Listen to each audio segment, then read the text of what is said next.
For the last time, and I think only the second time this year, we are live on a Thursday night for a NASCAR race. The truck's at Bristol. And of course, we had to watch the celebration under commercial because this is a Fox production. I am scrolling through trying to find who's advanced and what. All I know at this point is that Heim, Sanchez, and Eckes for sure have advanced. And what a wild one. I think, again, you look at the notes on this one and you're kind of like, oh, okay, not like too many major moments happen. But I honestly think that the overall racing tonight was a lot better than I think in previous years. I see Raj is on TV right now getting interviewed. A solid night for Rajah Caruth as well. He looked like a different driver out there at different points of the day with how damn good he was doing. But this was the 2024 UNOH 200 at Bristol. 200 laps, 8 lead changes, almost hit the record. 5 leaders, 4 cautions, 1 hour, 20 minutes, 24 seconds. A very, very short one. And I agree with what Napa Racing Fan in the chat saying. I do think that that's the truth. The stage cautions, I think, hurt this race in a major way. And yeah, Bob Pockers confirms the only 3 at the moment that have advanced based on points would be Heim, Eckes, and Sanchez, by the way. But if it wasn't for the stage cautions and then that really long caution in the end of the final stage, this race probably could have been close to an hour. Extremely short race, but that is kind of par for the course at Bristol. Let's go over the running order, or the finishing order, I should say, and then we'll talk about the big moments. Honestly, with this one, we can probably just go in order. And I'll keep an eye on the chat once I get back on that tab. Appreciate all you guys coming in here. Real quick, though, because I don't want to keep looking at my phone for stuff. Does anyone have a update on the score of the Thursday night game? Just because the Jets are my fantasy defense, and I would really like to win. So let me know that down in the chat. And while we're at it, while I'm thinking about it, I'll just pull up the chat on my phone. That way I don't have to keep looking. So Lane Riggs gets the victory in this race by about a solid second over Corey Heim, who barely gets past Rajah Caruth at the finish there. 14-3 Jets. Okay. Awesome. That helps me. But again, solid run for them. Christian Eckes with a 4th place finish. I'm not surprised. Sanchez 5th. Crafton 6th. Purdy in the 7th spot. And that leaves Ty Majeski in the 8th position. After that, we got Stuart Friesen and Ankrum, your top 10 finishers tonight. Then William Sawalich in 11th, Taylor Gray in 12th, Holmes in 13th. Solid night for Holmes. Dean Thompson falls back to 14th, ran top 10 for much of the night. Bailey Curry in 15th, Stephen Parsons 16th, 17th is Grant Enfinger. Day in 18th, Connor Zilisch recovers to a 19th place finish tonight after his issues. Connor Mosak in 20th, Jake Garcia 21st, Timmy Hill, see, can we spam Timmy in there? Come on, spam Timmy in the chat. Timmy comes home in the 22nd position. And Tanner Gray, last one on the lead lap tonight, in the 23rd spot. And from there, we have Lawless Allen, 1 lap down. There we go with all the Timmys. Lawless Allen is 24th on the night. Mills, 25th. Jack Wood, 26th. All 3 of them a lap down. 2 down for Ben Rhodes in 27th. Just an awful night. I think it's Justin Mondike, I believe is the right name. He comes home in the 28th position, 2 laps down. As does Spencer Boyd in that Michael Waltrip Brewery car in 29th. Ty Dillon, 2 laps down in 30th. Mason Maggio, 4 down in 31st. 6 laps down for Danny Dye in 32nd. Lowest finishing playoff car, or truck, I should say, of the night. Keith McGee, 6 laps down, 33rd. Tomasi, I think is how you say it. I'm terrible with names. Just bear with me. 34th tonight, 8 down. Caden Honeycutt and Connor Jones, 35th and 36th on the night. So let's look at this. I want to look in the chat. A lot of the talk I'm looking at is about Zilisch. And I'm going to say this. Connor Zilisch tonight, I think kind of, this was one of those, in general today, honestly, one of those kind of bring you back down to earth days. He has the pace. I think, just needs to learn maybe how to deal with those longer runs on the ovals. That's something that I think that he'll be able to learn pretty quickly. He's a talented driver. But all in all, I thought he did very solidly before the spin. Top 10 the entire time. Top 5, actually, for most of it. So I'm not worried at all about Connor Zilisch when it comes to how good his prospects are. Like one iffy or bad race is not, to me, going to kill his prospects in this sport. Before we get too much further, let's see in the chat. I see a 6 out of 10 from Reverend Rashim Hall Stewart. I'll read that super chat in a bit, at the final bit. But I want to know, out of 10, I got it right. Cool. Thank you, Brony24ever. Let me know what you give this race. Because personally, I give it about a 7 out of 10. I thought very solid race overall. The ability to pass was difficult. That has been a very unfortunate byline through all of the truck races at Bristol, but passing was not impossible. We saw guys getting up through the pack, like Ty Majeski got a top 10 tonight after starting in the rear.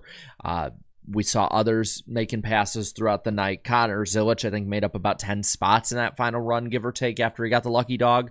So it's not, to me, as bad as some people are saying. I'm looking in the chat, and most people are between that 6 to 8 range. Except for Michael Waltrip in the chat with a 4.3 saying Danny wrecked. Yeah, poor Mikey. His boy Danny Dye ends up with a wreck. I will agree with Jonah, though. Broadcast was pretty terrible. I have no high expectations for an FS1 broadcast of trucks. Tomorrow night, CW will be, with NBC Power, I believe, will be the one that is broadcasting Xfinity. We'll be live after those. And I want to let everyone know now, we're going to go jump right into the summary of this race, but I want to let all of you know now that I will be live at Kansas Speedway after each race next weekend. So if the stream doesn't go up halfway through the race, if it goes up like at the end or after, that's why. Don't worry, we'll still be live as long as the internet allows. Want to let you guys know that in advance, because it's always a very weird time when I stream from the track for people who are like, oh, I guess he's not streaming tonight. No, I will be streaming. Let people know when they, if you know anyone, we will be at the track next week. So letting you guys know now. But let's jump into it here. So Connor Zilisch won the poll, and everyone from the Twitter side, the Facebook side, the Reddit side, all of us are like, oh boy, he might kick everyone's ass today. Now, that didn't happen. Zilisch and Heim, though, were the class of the first stage for the most part. They shot out while everybody else battled, and it was pretty one-sided with them for about 40 laps. So I'm going to take a picture of the playoff standings, and here's what we got. I will get right back into it. It's literally like Fox has terrible timing for everything. So advanced is Eckesheim and Sanchez. Ty Majeski plus 58. He basically has to start at Kansas and then finish, I think, like 30th, 31st. And he'll be fine. Raja Caruth plus 35. Tyler Ankrum plus 25. Taylor Gray plus 23. Enfinger, last one in, plus 7. After that, down 7 is Danny Dye, and 12 down for Ben Rhodes. Letting everybody know that right now while we're thinking about it. I'm back to stage 1. So, yeah, the 11 and the 7 were the class early on. But the guy I think had, at least in the first half of the race, the best long-run truck was Raja Caruth. And at the end of stage 1, it was a hell of a battle. The lap traffic was holding up the leaders a lot. That helped Ty Majeski stay in this race, which he'd probably be fine either way, but still, it helped him stay in this race on the lead lap the entire night after starting in the back. And it was the 11, 7, and 71 battling for the lead. You saw at 1.2 during that, Eckes making these sliders 3 wide up the middle into the corner. Just really, really solid, good racing through and through in this stage, but it was Raja Karuth stealing it away right at the end, winning the stage, getting an extra playoff point, which could be very crucial in the next round. But he gets it, and the top 10 were under a blanket. I think the distance between first and 10th at the end of the stage was like 1.3 seconds. It was insane how congested everything got because of the lappers. That's one of the great things about short track racing. It's why you want those lappers out there. So again, great run for him, and just amazing racing in that first stage. The stage cautions, you guys are right. I think the stage cautions really ruined what could have been just a really great, naturally flowing race. From there, we get to stage 2. It's Timmy Hill. Timmy! Can spam Timmy again if you want. Timmy Hill stays out on old tires. He's cleared easily by Corey Heim. The stage went by really quick. That's like the biggest note I put is like this stage flew by. It was just insane pace. By the 11, the 71, they battled again at the end of stage 2. Again, the 71 with the good long run speed on the truck, but the stage would end early due to Zilisch spinning off of the bumper of Nick Sanchez. And at that point, like everyone had mostly made their final pit stops outside of Sanchez and others that in the back, but the ones up front really didn't pit all that much. It was Heim winning the stage over Eckes, Caruth, Riggs, Sanchez, Friesen, Zilisch, Crafton, Thompson, and Purdy. And give me a Y for yes or N for no, because I didn't see whether or not, and I agree, Napa Racing fan, I think it should have been 250 laps, personally. I know the spring was 250 as well. But Y for yes, N for no. Did Eckes lead during this race? Because I know he's led like every single truck race this year. Did he like lead a lap? I probably missed it if he did. He didn't. Wow. Damn. I will admit I had to get up for like during about 3 laps of this race, so I might have missed it in that time. But did Fox, now answer me this, if I can speak. Did Fox cover that? Because that was actually like a really big kind of statistic going through the season. That I was impressed by that. Let's see. Bob said it was the first time since October. Damn, that is amazing. It kind of sucks. I kind of wanted to see him just go through the entire season and lead a lap in at least every single race. Just because I think that would be amazing. I know. I shouldn't have expected anything higher than under the ground for the bar, but you'd think that would have happened. By the way, lick the like button, subscribe if you're new. We do this after every single race. Let's get the likes. Let's try to get the likes over 100 tonight. Triple digits, as I see they're replaying the ARCA race. So let's get back to the final stage here. We get it back restarted with about 80 to go. It's the 11, the 19 up front. Heim gets away. The 38, though, up on the top side. Lane Riggs, channeling his inner 2021 Zane Smith. Where was this 38 team all year? Because, like, I don't know what was up, if they just, like, something clicked with him or something, but 2 wins in a row, looking damn good. Just needs to put together at some of the bigger tracks, I would say. But Lane Riggs takes the lead in a power move against Corey Heim. And just from that point forward, I don't think, I know he was challenged. I don't think he lost the lead the rest of the night. I know he's a short track ace, but it's just kind of crazy to me that it all kind of came together right after he wasn't in the playoffs. With 44 to go, we get another caution. Danny Dye spins with a flat tire right in front of Caden Honeycutt, both of them with some major damage, taking them out of contention in this race.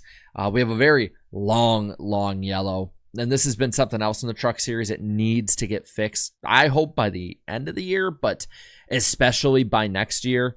These cautions in the lower series, man, they are just very long. Like, we waste a lot of laps and a lot of time under caution. Probably wouldn't have changed too much, but damn, dude, We gotta fix this a little bit. And then, of course, even on a replay, I look at the ARCA screen and it's just a car crash. Not even surprised. Cup does need to fix it. I agree, David. Cup, I think, does need to fix it a little bit more, too. But those lower series, I mean, it gets abysmal sometimes. The caution came out with 44 to go, and they restarted with under 30 to go. And I get it's a short track. It takes a while. I would even be okay. It's a Thursday night. They're replaying the ARCA race. There is nothing with the time window that is stopping them from red flagging it if they have to preserve laps. That would be the one thing from tonight I hope gets fixed, because I think that, the stage cautions might have ruined like the flow of some really good racing, but overall, like, that doesn't take it too much away from me. I thought it was still very, very solid otherwise.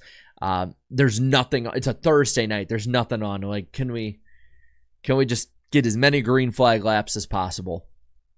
But we do get restarted with 29 to go. 38 and 11 restart next to each other. They're even. 11 gets sideways. 38, though, gets the lead. You get it rinse, wash, repeat after Jack Wood is spun by Ben Rhodes. And it's the same damn thing. 3 wide for a little moment. Raja nearly spinning it out. But, again, damn good driver. Had a damn good race and good night on his part.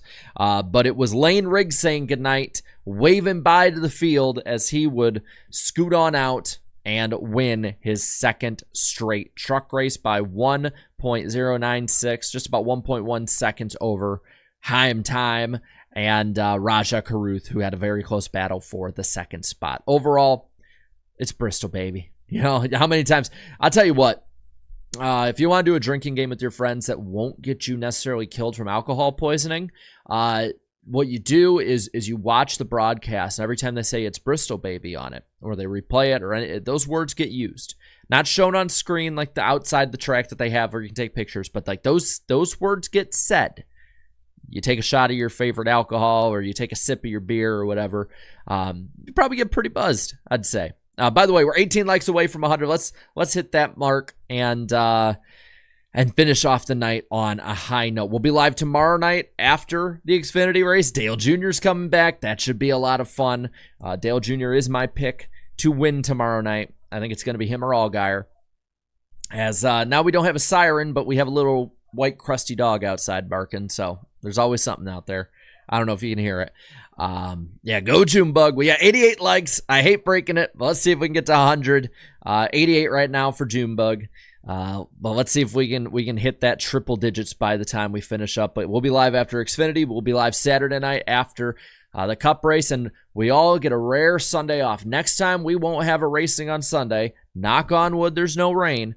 Next time we won't have a race on Sunday will be November after the season. So enjoy your Sunday off. Watch football, baseball. Go out with your family. Take a run. Go skydiving. I don't know what you do on your Sunday without racing, but go to have fun with that, and then we'll lock in for 7 more weeks of good racing. But looking at the super chat here from Reverend Rasheem Hall Stewart for the 250 super chat, saying, would you rather have Zilisch, Haim, or Raja? I think that's a really good question. The recency bias for a lot of people is going to say Zilisch. The body of work at this time, says Corey Haim. I think with Raja, you have a ton of potential. So I'll put it as a poll. I'll put it as a poll right now. So, like, who would you have? Would you have Zilisch? Would you have Haim time? Or would you have Raja? I think all 3 of them have bright futures in this sport. I'll put who would you have on your team? And 3 likes away from the 100 mark. Let's see if we can hit it. I appreciate you guys being out here. I think I'd choose Haim at the moment. I think Zilisch has the better upside, at least based on what we've seen recently. I want to see a larger body of work at the ovals to see what he can do on bigger ovals. We'll see next week. I believe he's racing the 88 at Kansas in the Xfinity race. I'll be there. We'll cover it live at the track. Gotta let you guys know, anyone who's new in here, we'll be live at the track next week. So the stream will probably go up a little later, but just look after the race. We should be ready to go. It'll be a little different. We won't have what I have, again, forgot. tonight, which is the results. There we go. I knew I forgot something tonight. We won't have that regardless when I'm at Kansas, but I should just let you guys know that now. And looking at the polling right now, 17% go to Raja. He is definitely the guy in third. But looking at the overall vote here, it's looking like Heim is going to squeak out a victory over Connor Zilisch. At the moment, sitting at 45% to Zilich's 38%. We'll let that run for a little moment. I'll take Heim because of the body of work. But if Zilisch can run, I say if he can run top 10 at Kansas in a JRM machine, then at that point I'll start reevaluating, because from there it only, I think, can go up.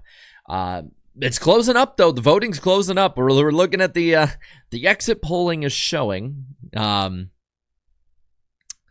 it's showing 44-40 right now for Heim over Zilisch. So I mean, it's an interesting choice. I think Reverend Rasheem Hall Stewart. I think that was an excellent question to pose, because I think it's honestly a really, really good question. I think it's one that if you watch it over the next couple of years would be really interesting to see where it goes. And Zilisch takes the lead 44-41 over Corey Heim now. The Zilisch hype is real, and I think he can live up to it. I just have more faith right now in the body of work. We're on the poll in a moment. Bring back the Onion. Are we talking about like the satire site or Todd Bodine? Because I'm for both being like having their prominence brought back and being held to a higher standard. The Onion used to be really funny. I know we probably mean Todd, but we're gonna end the poll here. Zilisch with the win on that one. So solid showing again for Connor Zilisch, even in polling. But I think that's about doing it. We're going to be live again tomorrow night after the Xfinity race. Dale Jr.'s racing. You know I'm going to have Dale Jr. as a thumbnail. It's a one night a year I get to be a super fan again. And on top of that, it might be the last time ever, based on rumors and based on some of the stuff that Dale Jr.'s alluded to.